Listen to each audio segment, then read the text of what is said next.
রাজপথে আসছি, রাজপথে থাকবো, রাজপথে থাকে রক্ত দেব, জীবন দেব, সেতু আদায় করাই আমরা ঘরে ফিরবো ইনশাআল্লাহ। Action to action, direct action, ভোলাবাসীর অ্যাকশন, ডাইরেক্ট অ্যাকশন। আমাদের দাবি একটাই, ভোলা-বরিশাল সেতু চাই। আমাদের দাবি একটাই, ভোলা-বরিশাল সেতু চাই। আমরা দীর্ঘদিন যাবৎ এই সেতু নিয়ে আমাদের বাইরা দীর্ঘদিন যাবৎ আন্দোলন করছে, সরকার আমাদের কোনো কথা গুরুত্ব দিচ্ছে না।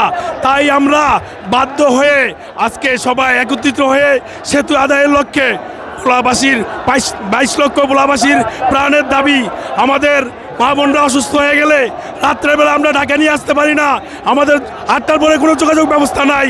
তাই আমরা বাধ্য হয়ে এই কর্মসূচি, আমাদের সেতু না হওয়া পর্যন্ত আমরা ঘরে ফিরে যাব না ইনশাআল্লাহ।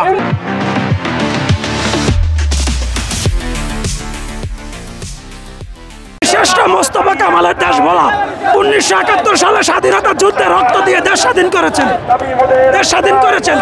স্বাধীনতার পরে অনেকেই অনেক কিছু পেয়েছে, আমরা ভোলাবাসী কিছুই পাইনি।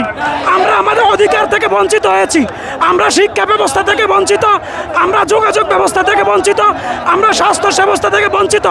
আমরা আমাদের অধিকার আদায়ের লক্ষ্যে রাজপথে আসছি, রাজপথে থাকবো, রাজপথে থাকে রক্ত দেব, জীবন দেব, সেতু আদায় করাই আমরা ঘরে ফিরবো ইনশাআল্লাহ।